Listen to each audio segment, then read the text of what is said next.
It's time for the Falcon County Park review. Well, here I am at Falcon County Park for the second time, and been here 6 months. And of course, you know what that means. That means it's time to leave. So I guess that means that it's time to do another review of this place. You know, it's interesting how you can be at one place 1 year and come back next year and it just doesn't feel the same. Well, in a way, that's kind of what's going on here at Falcon County Park. Mostly it has to do with the weather, and well, what can you do? Weather changes all the time. It's not like the park has really changed much. It's just that my experiences at the park with different weather conditions seems to change things. It seems this year, or this winter actually, the weather has been more cooler and cloudier. And when you're living on solar, that's kind of important. What ended up happening was that I used more propane in my 30-gallon or 30-pound tank than I anticipated. I think I got about 10 days before I had to switch over to my onboard tank and then run off to get more propane. Now that might seem unusual since, you know, they've got this shower house here with free hot water.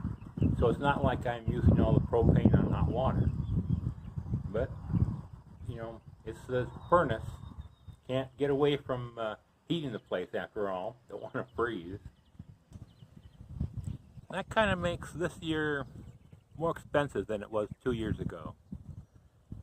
Of course, since I discovered that the dump station on site is free, that means I save, well, it's $3 this year at the state park next door. It was $4 2 years ago. So it's not exactly a big expense, but still, I can just drive up here, dump the tanks, and go back to my campsite instead of driving all the way to the state park. As for the other expenses, well, Texas is pretty cheap to live in. Traditionally, the fuel prices drop in the winter. Not that that really matters, because when I drive around, I'm driving in my little car, which has pretty good fuel mileage. I'm not driving the motorhome, so I'm really not taking good advantage of that, but still, it allows me to make more trips down to even Rio Grande or Mission if I need to. Of course, the bad part about all of Texas really is that, well, for some reason, I can't get the items that I like at Walmart in Texas anywhere.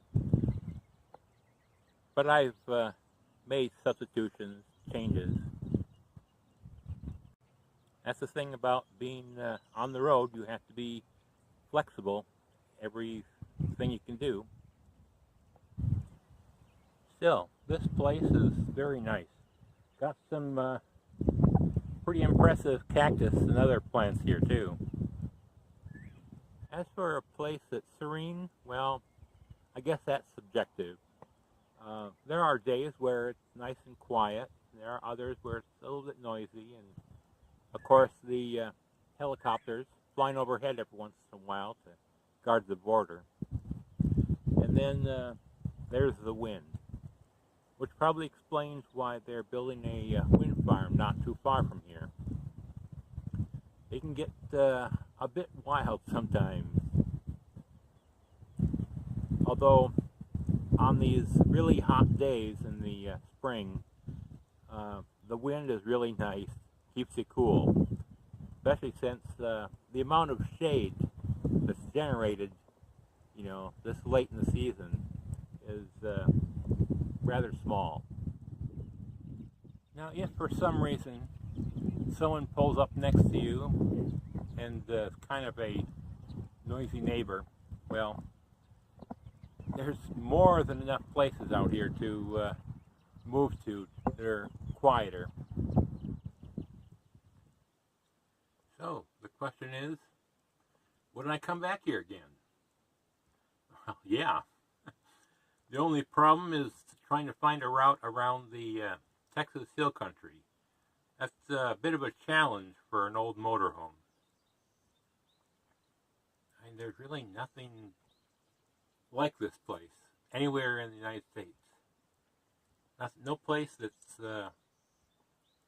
moderately warm during the winter, inexpensive to live, and doesn't have all those restrictions on time. Of course, you know, I did complain about the weather, but, you know, looking back, it wasn't all that bad. It wasn't, I'm sure there was a few cold nights. Furnace was running a little more than I wanted, but overall, it really wasn't all that bad. And I think maybe with a few more modifications to the motorhome, I might find this place even easier to live in. It's a project I'm thinking about. I'm not going to tell you right now. But if I do go ahead with this, you'll see it. But for now, I've got to get the motorhome ready for travel and do my packing up and things. Make sure I'm ready for the road, I guess.